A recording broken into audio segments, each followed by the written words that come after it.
안녕하세요. 봄철 산불 심층 토크 진행자 정다겸, 이경화입니다. 산불의 예방과 대응 전략에 대해 오늘 꼼꼼하게 짚어보겠습니다. 매년 마음 졸이게 되는 소식이 있지요.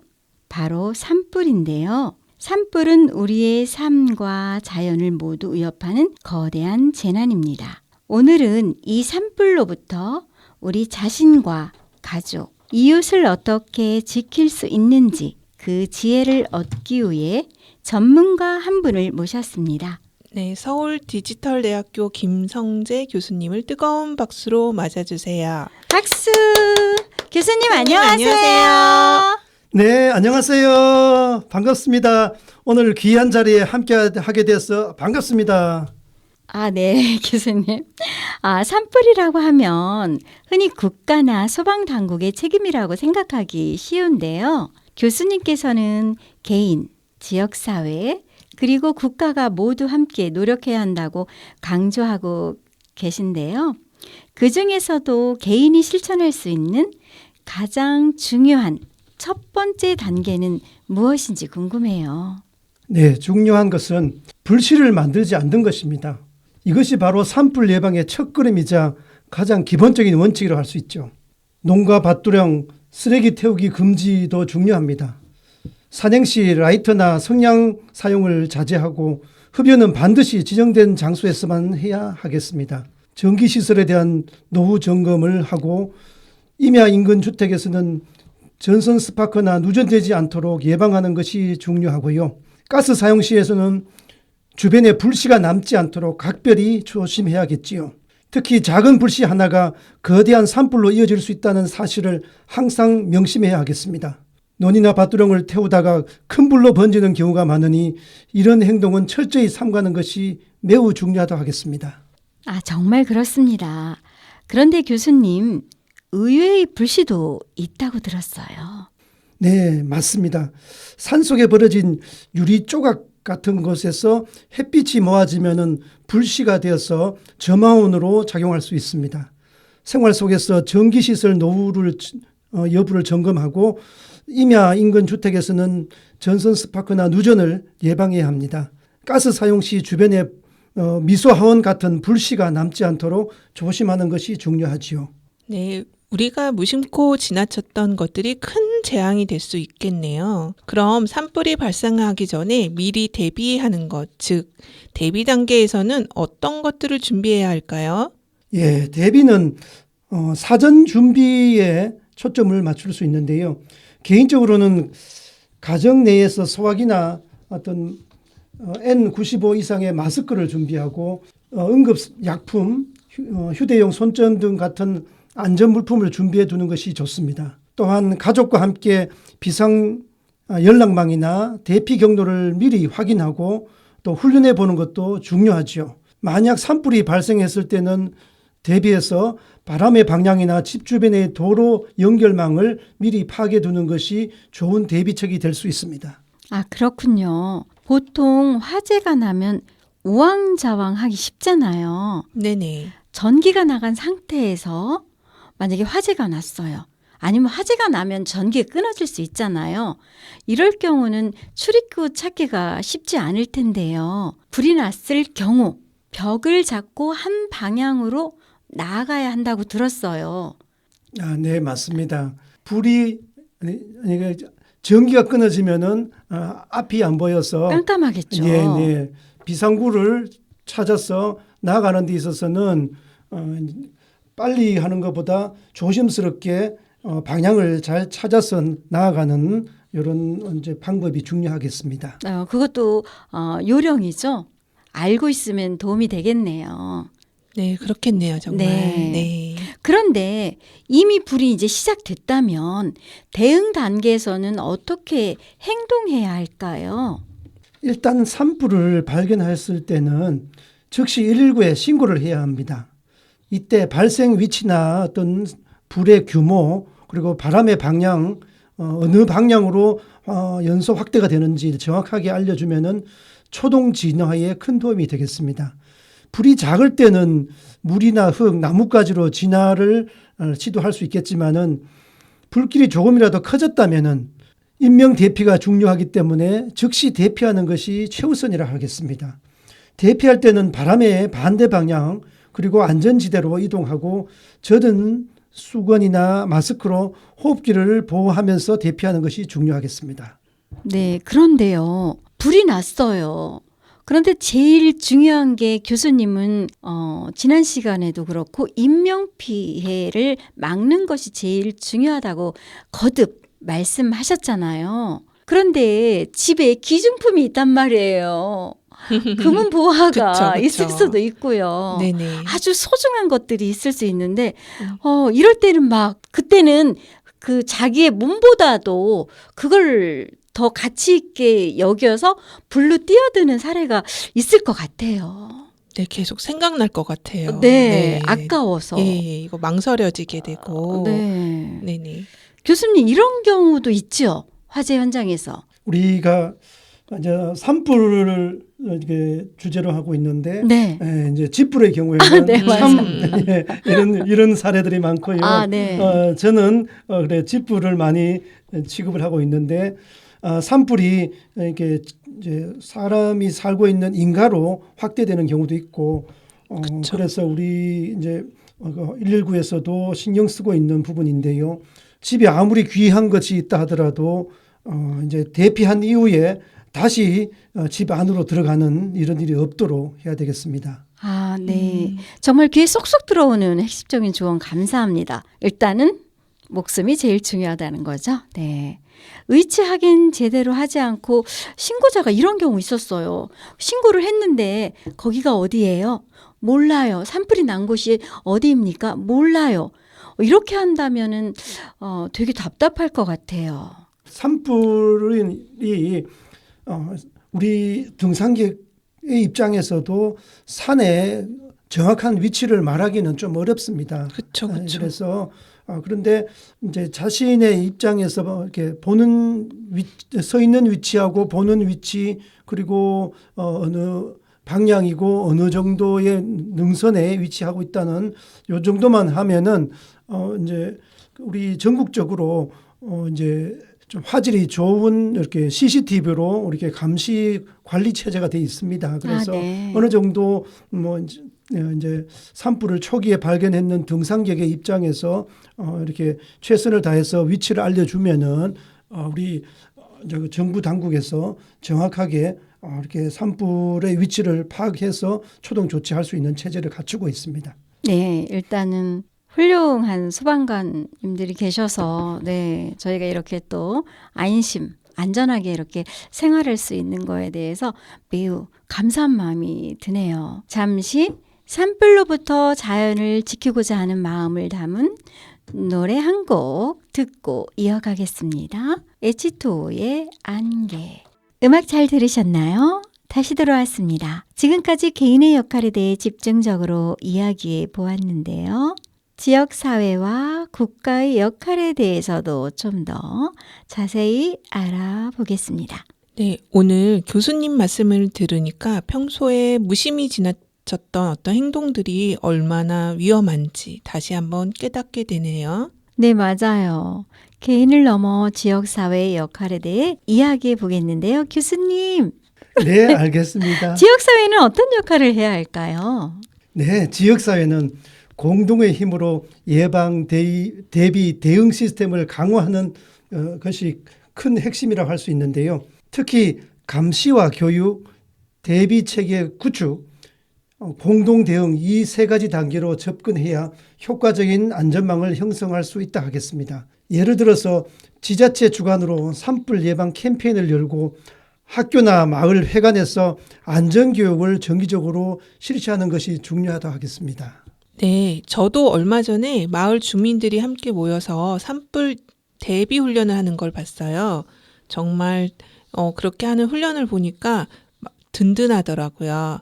그래서 개인의 작은 신고가 아주 큰 영향력을 끼친다는 것을 생각해 봤습니다. 교수님, 맞나요? 네, 맞습니다.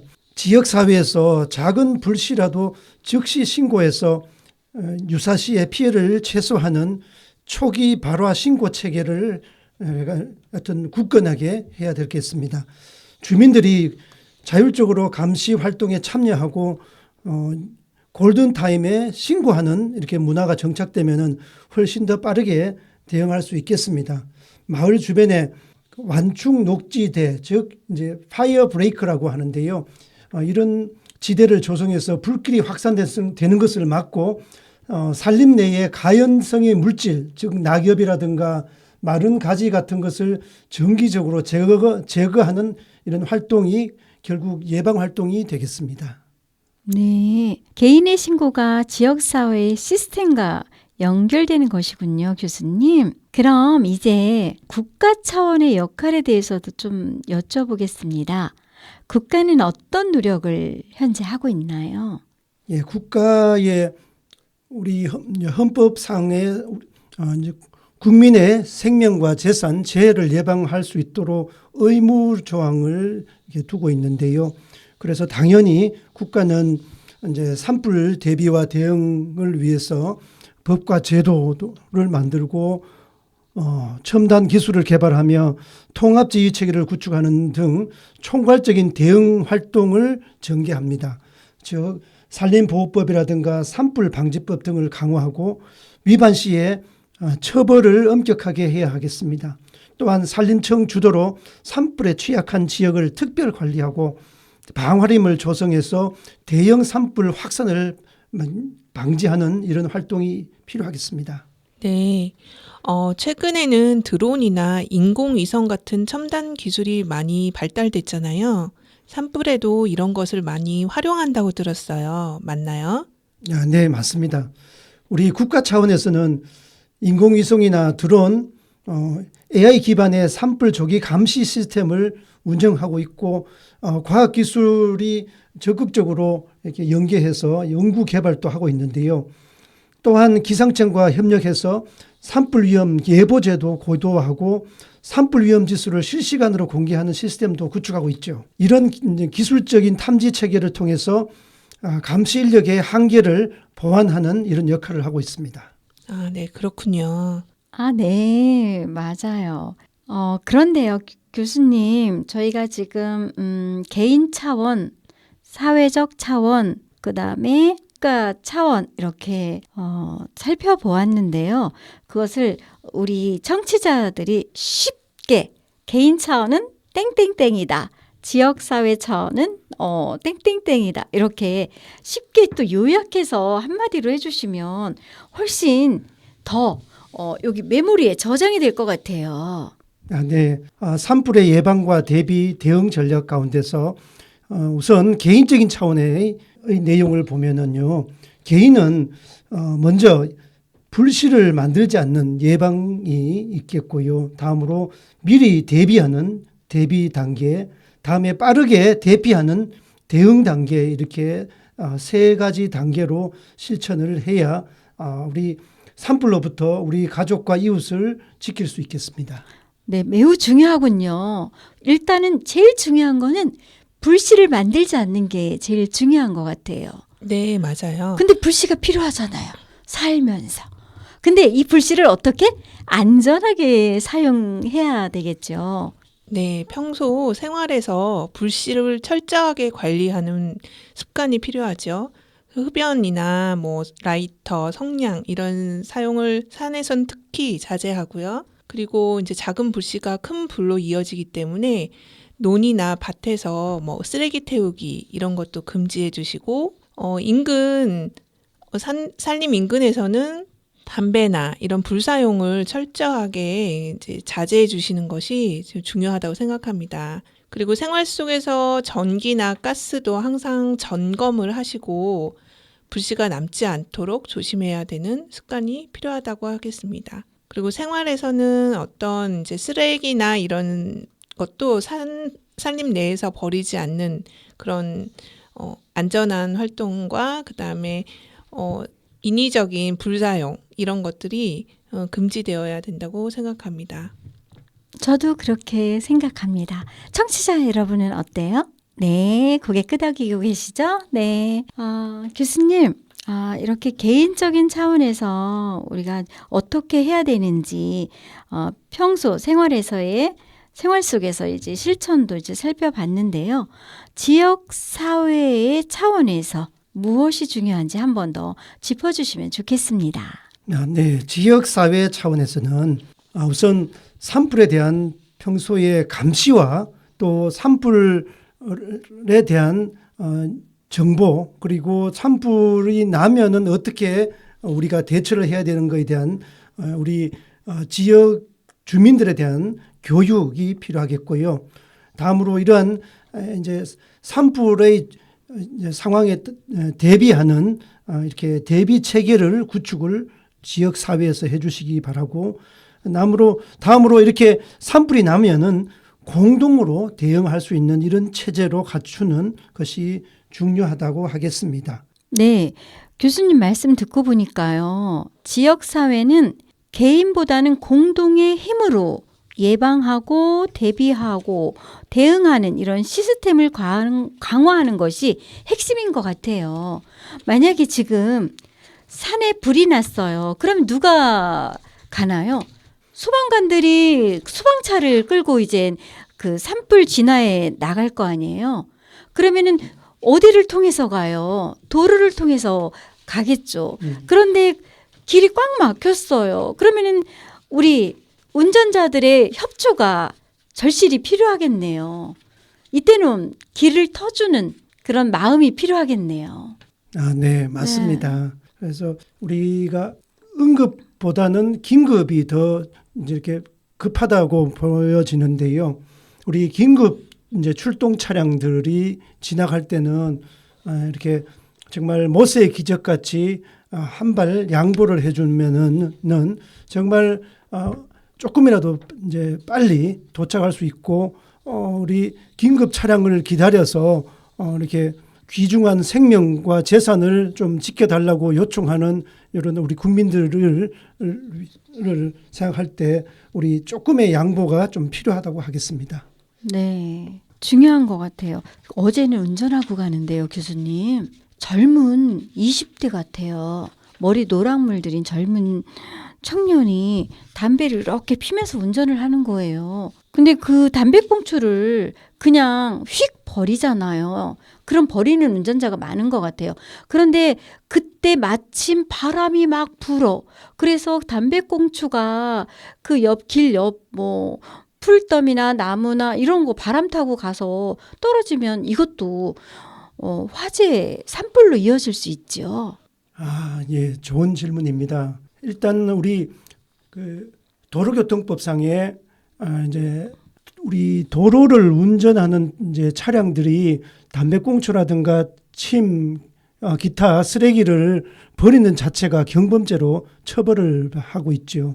하지만 그 이제 담배꽁초를 버리면은 그 담배꽁초가 우리 이제 화재 조사에서는 미소화원이라 그러는데, 그 담배꽁초에 이제 그 불이 붙어 있는 경우에는 그 내부의 온도가 한 600도 이상 이렇게 올라갑니다.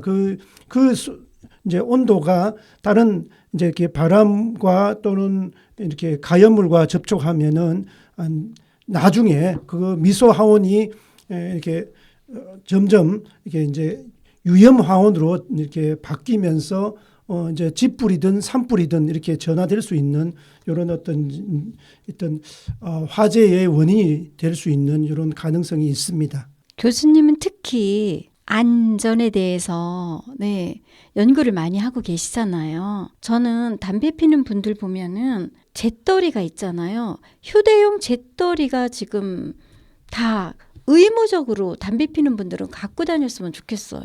이런 거는 좀 연구 안 하세요? 네. 연구. 평소에 네. 진짜 생활 습관이 굉장히 중요한 것 같아요. 예, 그런 이제 보조적인 어떤 장치나 뭐 이런 것들이 제품이 있으면 또 원인도 많이 줄어드니까 예, 좋을 것 같네요. 저는 담배꽁초 이게 함부로 버리는 것만 줄여도 화재가 많이 줄을 것 같다는 생각이 들어요. 네. 네, 맞습니다. 우리 그 국민들이 특히 흡연자가 담배 피우는 흡연 구역이 이제 지정돼 있고 요즘에는 많이 이렇게 그 공동 도덕이라든가 비흡연자들에 대한 배려를 하고 있는데 일반적으로 자동차 안에도 잿더리가 있지요. 그런데 그 잿더리에 버리지 아니하고 바깥에 이렇게 일반 도로상에 버리는 이런 행위는 절대 삼가해야 되겠고요. 이제 담배를 통해서 많은 이제 이렇게 실화의 이제 위험성이 크기 때문에 요즘 특히 겨울철 또 이렇게 봄철 같이 이렇게 건조기에는 담배꽁초에 대한 관리가 모든 이제 국민들이 신경 써야 될 부분이라고 생각됩니다. 네, 맞습니다. 제가 교수님 말씀에 특히 귀 기울여서 들은 내용이 있어요. 그건 뭐냐면 마을 주변에 완충 녹지대 조성을 하여서 불길 확산을 차단하는데 이렇게 많은 효과가 있을 것 같아요. 지금 이 사업이 좀 많이 행해지고 있는지요? 그러게요. 이 부분은 우리 이제 화재 특히 산불의 이렇게 대비와 대응 전략에 있어서 중요한 이렇게 이제 녹지대를 조성하는 이런 방법이긴 한데 우리나라 같이 이제 국토 면적이 좁은 이런 특성 그리고 이제 그 산과 우리 주택이 거의 인접해 있는 이런 우리나라의 특성 때문에 그렇게 추진되는 이렇게 그 계획에 있어서는 진척도가 별로 없고 좋은 이렇게 구상이고 전략 정책이긴 한데 이제 구체적으로 잘 추진이 안 되는 이런 현실이 되겠습니다. 제가 얼마 전에 스위스를 다녀왔는데 거기는 집 주변이 다 이렇게 녹지대로 조성이 되어 있어서 그러니까 집 근처에 그 산과 조금 멀리 떨어져 있게끔 이렇게 경계가 만들어져서 산불이 나도 쉽게 집을 태우지 못할 것 같은 느낌이 들었거든요. 그래서 와, 우리나라도 산에 집을 짓거나 산 근처 보통 산 아래에 마을을 형성하고 살잖아요. 그러면 산과 마을 사이에 이렇게 거리가 조금 만들어진다면은 불길 확산을 막을 수 있지 않을까라는 생각을 가졌거든요. 필요하겠지요. 네, 네. 맞습니다. 이렇게 우리가 연구자라든가 일반 시민들도 이렇게 스위스 같이 이제 선진 외국의 좀 넓은 국토 그리고 이제 녹지대를 갖고 있는 나라와 비교를 이렇게 여행하면서 느꼈을 텐데 일단 우리나라는 그런 어떤 이제 그 넓은 국토가 아니다 보니까 좀 이렇게 애로사항은 있긴 하지만 이렇게 이제 산불 이제 예방과 대비를 위해서는 이런 그러니까 완충 지대를 이렇게 조성하는 이런 이제 정책도 필요하다고 보여집니다. 네, 앞으로 많은 관심을 갖고 귀 기울여야 할 부분인 것 같아요. 그럼 교수님 국가적 차원에서 한 번 더 짚어주시면 좋을 것 같아요. 네, 국가적 차원에서는 그동안에 그 개인과 지역 사회의 이렇게 차원과 연계해서 국가가 할 수 있는 이런 어떤 이제 산불을 통한 이제 재난의 예방과 대비 대응 전략으로서 우선 법과 제도를 잘 만드는 일입니다. 네. 그다음에 국가가 이제 첨단 이제 산불을 예방하고 대비 대응할 수 있는 기술을 R&D 사업을 통해서 지속적으로 연구 개발해서 그 기술을 이렇게 현실화하는 이런 업무가 되겠고요. 네. 다음으로 어떤 유관기관과 또는 각종 이제 기술과 인력이 통합적으로 유기적으로 이제 효율적인 대응을 잘 할 수 있도록 체계를 갖추는 이런 부분이 되겠고요. 다음으로 이렇게 산불에 피해가 났는 경우에는 즉각적이고 효율적인 재건과 복구, 즉 리질리언스 활동들이 이루어질 수 있도록 이런 정책화하는 역할이 되겠습니다. 개인적인 차원 그리고 사회적 차원, 국가적 차원, 네, 다 중요한 것 같습니다. 그러니까 이런 대응 전략들 그리고 국가 차원에서는 이제 법과 제도, 첨단 기술, 통합 대응, 재건과 복구의 4단계 전략이 매우 중요한 것 같네요. 교수님 같은 분들이 많이 있다면 네, 조금 더 네, 이런 모든 정책들이 좀 앞당겨지지 않을까요? 그렇죠. 힘을 많이 쓰고 계시잖아요. 네, 지금. 맞습니다. 이제 많이 이제 연구하고 또 실제 실무에도 저는 이렇게 활동을 하고 있는 이런 상태인데요. 그래서 산불의 같은 경우에 옛날에는 좀 인적인 요인들이 많았는데 앞으로는 어떤 자연적인 발화 요인도 많이 이제 그 기후 변화에 따라서 이렇게 영향을 받아서 많이 생길 걸로 보여지고 앞으로 신종 복합 재난이 여기에서 이제 자주 그리고 또 크게 날 수 있는 이런 부분이라 이렇게 산불에 대한 관심 그렇게 온 국민이 해야 될 때가 아닌가 싶습니다. 우리나라가 조금 대부분 처벌이 좀 약하다는 소리가 들리거든요. 이 역시 그 뭐 불법 소각이나 무단 입산 행위라든가 이런 부분에서도 과태료가 현재 부과되고 있지요. 네, 맞습니다.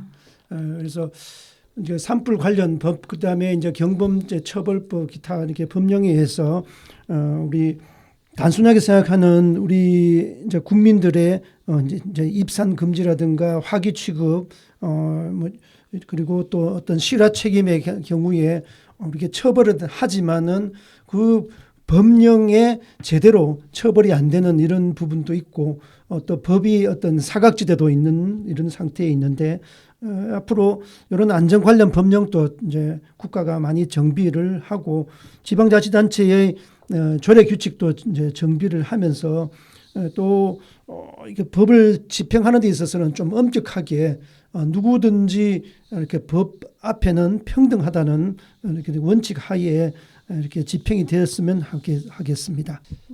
그죠. 그리고 그 대비에 있어서 시스템 구축이 지금 잘 되고 있는 거죠, 대한민국은? 네, 맞습니다. 그래서 우리 이제 대비 단계, 즉 이제 프리페어드니스라고 하는데요. 여기에서 어떤 산불을 이제 이렇게 시스템적으로 감시하는 이런 체제라든가 인간이 직접 이렇게 산불이 많이 나는 건조기에는 산불 감시원을 이제 산의 이제 중간 또는 이제 그 최고 이제 높은 지대에 이렇게 근무를 시키면서 배치를 하는 이런 가운데 있고요. 그다음에 이제 그 조기 경보 시스템을 다 갖춰서 이제 또 드론이라든가 또는 이제 CCTV 같은 이런 시스템을 통해서 이제 그 산불 관리 시스템을 그러니까 상시 가동하고 있습니다. 네.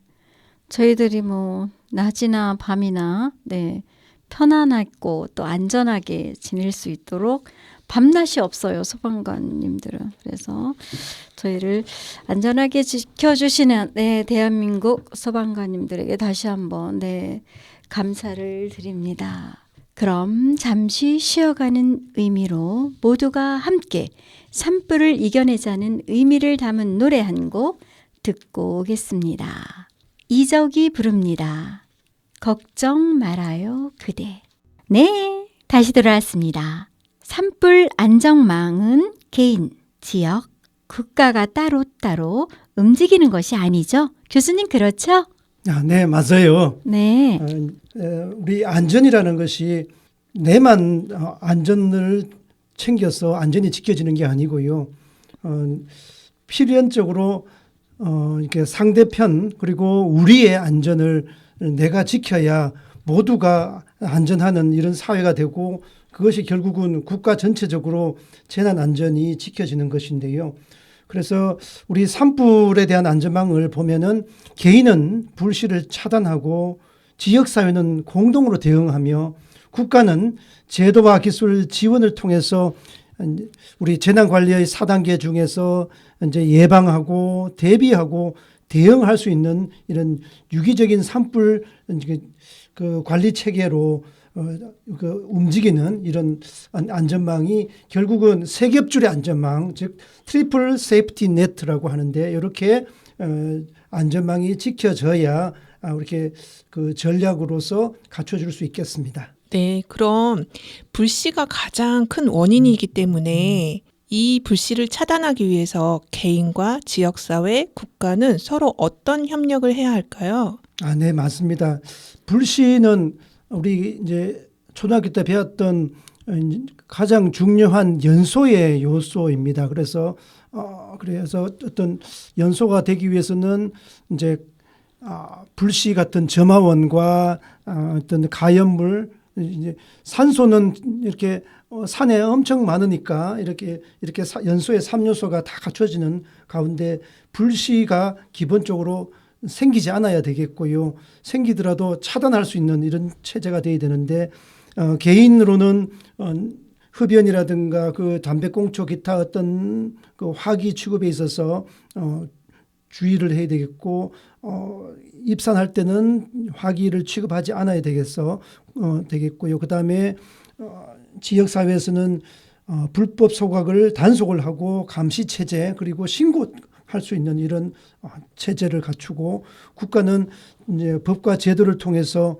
서로가 우리 공동 사회에서 산불을 예방할 수 있는 이런 법과 제도 그리고 또 어떤 이제 산림 정비와 홍보 이런 역할을 할 수 있어야 되겠습니다. 네, 그렇군요. 네. 그게 개인의 실천이 중요하고 지역의 자율 감시가 있어야 되겠고 국가의 제도적 지원이 삼각 협력 구조로 돌아가야 한다는 말씀 잘 들었습니다. 그렇다면 교수님, 위기를 대비하기 위해서는 또 어떻게 협력해야 할까요? 그러게요. 이제 어떤 산불과 같은 어떤 이렇게 국가 위기, 그러니까 각종 재난도 마찬가지인데 이런 위기 상황에 대한 대비를 위해서는요, 개인은 이렇게 소화기라든가 어떤 재난 상황에 대피할 수 있는 마스크, 우리가 코로나 재난을 경험했지 않습니까? 이런 부분은 평상시에도 좀 이제 비치를 해서 이렇게 준비를 할 필요가 있겠고, 지역 사회에서는 어떤 마을 회관 같은 이런 곳에 공동 대피소를 운영을 하고 자율방재단에 서로 참여해서 우리 마을에 우리 지역 사회에 어떤 위험 요소가 있는지에 대해서 알고 함께 협력할 수 있는 이런 마음과 이런 체제가 되어야 되겠습니다. 그리고 함께 어떤 이렇게 방제 훈련을 할 때 나도 참여할 수 있는 이런 마음이 될 수 있겠습니다. 그래서 이런 부분들은 결국은 안전에 대한 인성이 중요할 것이라 보여지고요. 다음으로 국가 차원에서는 어떤 예산을 투입해서 감시, 감독 그리고 예측을 할 수 있는 이런 시스템을 갖추고 또 인력을 배치를 해서 이제 골든 타임 때 즉각적으로 이렇게 대응할 수 있는 이런 체제를 갖추는 것이 위기의 대비 단계에서의 협력 구조가 되겠습니다. 네, 그럼 대응 단계에서는 산불이 만약 발생했을 시에는 개인과 지역, 국가 어떻게 협력해야 되는지 궁금합니다. 네, 맞아요. 개인과 지역사회와 국가가 함께 협력을 하는 데 있어서 산불이 발생하게 되면은 이제 조기에 이게 골든 타임을 중심으로 해서 일단 119에 신고하고 또 이제 어느 정도 큰 불이 날 경우에는 이게 본인이 이제 발견되는 사람이 이제 즉시 불을 끌 수 없는 이런 상황에서는 신속하게 대피하는 것이 중요하겠습니다. 이런 부분들을 서로가 서로 이렇게 이제 연락을 주고 받으면서 안전 수칙을 준수하고 또 이렇게 위기 경보를 서로 이렇게 공유하고 또 전달할 수 있는 체제 그리고 질서 있게 대피하고 또 초기 진화를 하는 데 있어서도 함께 협력할 수 있는 이런 방법이 되겠고요. 국가 차원에서는 이렇게 이제 인력과 장비 예산을 갖춰서 이렇게 통합 지휘 체계라든가 대형 진화 작전을 전개할 수 있는 체제를 갖추고 또 피해가 발생하는 경우에는 이재민 구호 구급이라든가 이제 이재민 시설에서 이렇게 케어할 수 있는 이런 체제, 그리고 긴급 이제 예산을 투입해서 복구할 수 있는 체제를 갖추는 이런 활동이 필요하겠습니다. 네, 잘 들었습니다. 교수님. 예방, 대비, 대응, 이런 안전망을 만들어야 한다는 것이 절실히 느껴졌는데요. 그렇다면 종합적 연계 전략 한번 듣고 싶어요. 네, 맞아요. 그래서 우리 모두는 필요에 의해서 국가를 만들었고 개인과 지역사회, 국가가 삼위일체, 즉 이제 세 겹줄의 안전망을 통해서 종합적인 산불 안전 연계 전략이 필요한데요. 그래서 서로 상호 보완 구조라고 할 수 있겠습니다. 그래서 이런 어떤 정보를 함께 공유하고 또 개인과 지역사회, 국가가 함께 이렇게 협력할 수 있는 이런 체제로 나아가야 되겠는데, 이런 부분은 이제 일시적으로 보다는 어떤 지속 가능한 장기적인 협력으로 서로 이렇게 이제 우리 산불로부터의 이제 나의 안전은 우리 모두가 지키고 국가가 이렇게 지켜줄 것이라는 이런 신뢰가 바탕이 된 가운데 산불에 대한 안전망은 이렇게 구축되고 운영될 걸로 보여집니다. 네, 그럼 우리가 지금 좀 길게 이야기했는데요. 딱 요약하자면 개인과 지역, 국가 전략이 서로 어떤 상호 보완이 필요할지 간단하게 말씀 부탁드립니다. 네, 길게 했지만은 요약을 좀 해보면은 개인과 지역, 국가의 차원에서의 전략이 상호 보완적이라는 부분이 있고요. 그 중에서 개인은 안전 수칙을 지키고 지역 사회는 공동으로 준비하고 또 이렇게 대응하는 이런 협력 관계 필요하겠고요. 국가는 어떤 법과 제도를 갖추어서 인력과 예산으로 체계적인 대응을 할 수 있는 이렇게 공유 체제가 필수적이라고 하겠습니다. 네, 감사합니다. 네. 와. 전문가가 다 된 것 같아요. 교수님하고 이렇게 얘기를 나누다 보니까요. 개인과 지역과 국가 차원의 연계 전략까지 저희가 짚어봤는데요. 그렇다면 여기에 문제점은 없는지, 또 개선 대책은 무엇인지 좀 한번 들어가 보도록 할게요. 교수님, 앞서 산불 진압 헬기의 한계나 야간 비행 제한 등 현실적인 문제점도 있다고 말씀하셨잖아요. 그런데 이런 문제점을 극복하기 위해서는 어떤 노력이 필요할까요? 우리 이제 산불의 경우에는 산림청 헬기와 또 우리 민간 헬기 그리고 소방청 헬기 등이 대량으로 집중 투입되면서 이제 산불 진압을 보통 하게 되는데요. 우리 헬기는 야간 비행에 있어서 상당히 취약합니다. 그래서 이런 부분들 이제 많이 야간에도 비행은 할 수 있지만 상당한 위험이 있기 때문에 야간 비행을 통해서 진압을 하는 이런 체제는 이제 좀 이렇게 좀 선호를 안 하는 이런 편이 있고, 소방 헬기 같은 경우에는 일반적으로 이제 기장들이 가장 선호하는 것이 이제 이탈리아산 AW139라는 기종이 있는데 그 물탱크의 용량이 한 2,000리터 정도 되겠고요. 인명구조용이 기본이다 보니까 소방 헬기는 이렇게 물탱크 용량이 좀 적습니다. 다음으로 산림청 헬기는 기본적으로 산불 진압용 헬기이기 때문에 이제 현재 있는 까모프 KA32-7 기종의 경우에는 물탱크 용량이 3,000리터 정도이거든요.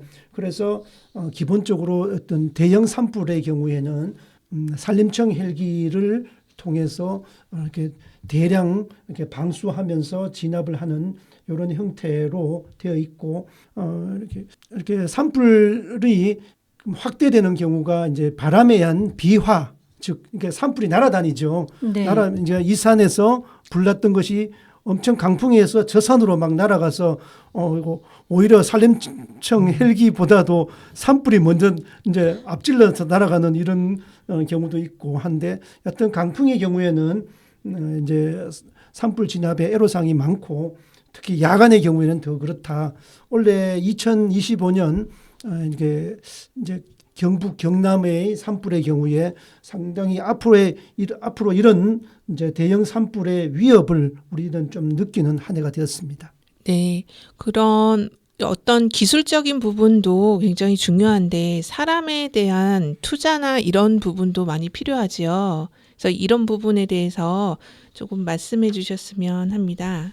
네, 가장 큰 문제는 인력의 연중 상시성의 부족이라고 하겠습니다. 현재 진압 인력이 임시직이거나 또 계절적 인력 중심으로 구성되어 있습니다. 그래서 산불이 우리나라의 경우에는 사계절에서 이렇게 뚜렷하게 차이가 나는 이런 형태. 그래서 이제 여름 산불은 여러분들이 잘 못 듣다 보니까 그만큼 이제 겨울이라든가 이제 이른 봄, 이제 가을의 경우에 건조기를 중심으로 산불이 이제 많이 발생하는 형편 실정에 있고요. 그래서 이렇게 이제 인력 이제 그 상시 대기하는 이런 부분에 있어서 좀 문제점이 현실적인 문제점이 좀 있는 편이고, 다음으로 지속적인 훈련과 전문성 확보에도 어려움이 좀 있습니다. 그래서 연중 근무가 가능한 전문 인력 확충이 필요한 이런 현실이고요.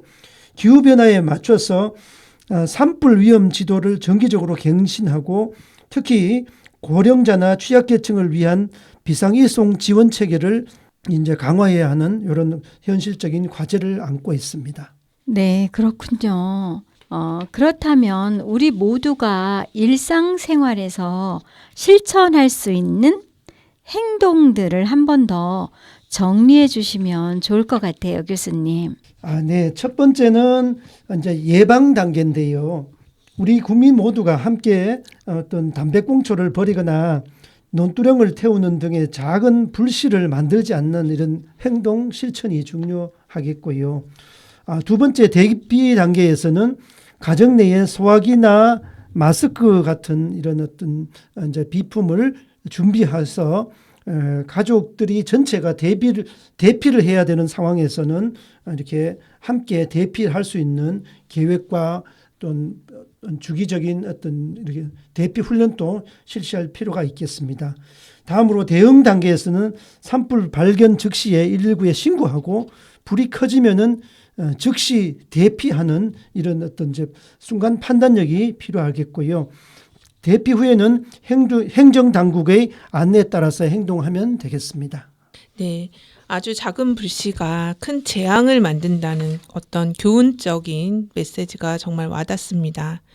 우리가 일상의 작은 부주의가 대형 산불로 이어질 수 있다는 것을 항상 우리가 꼭 기억해야 되겠습니다. 맞아요.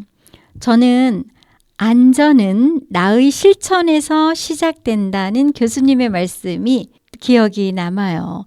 국가와 지역의 노력보다 먼저 개인의 생활 속 실천이 최우선이라는 것이죠. 네, 그렇습니다.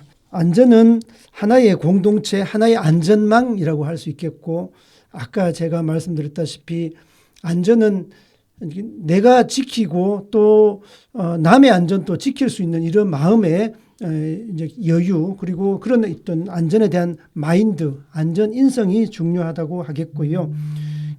개인, 지역, 국가가 각각이 아닌 연결된 하나의 연결체임을 인식을 해야 되겠습니다. 그래서 어떤 산불에 대한 예방은 우리 모두의 책임이고 우리 모두가 함께 해야 되는 그런 연대 의식과 그런 어떤 공동체 의식으로 나아가야 하겠습니다.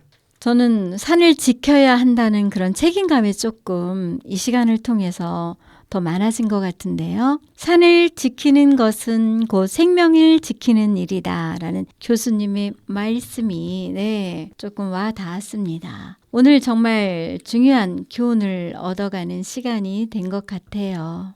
네, 오늘 정말 귀한 시간 내주신 그리고 너무 자세하고 길게 잘 설명해 주신 김성재 교수님께 다시 한번 감사드립니다. 네, 감사합니다. 네, 그럼 마지막으로 산불로부터 자연을 지키고 싶은 마음을 담은 곡을 들으며 마무리하겠습니다. 오늘 잘 들으셨나요? 다음 시간에도 더 좋은 이야기로 여러분 찾아뵙겠습니다. 지금까지 봄철 산불 심층 토크, 산불의 예방과 대응 전략이었습니다. 윤두현 밴드가 부릅니다. 나는 나비. 노래 들으면서 즐거운 오후 되세요.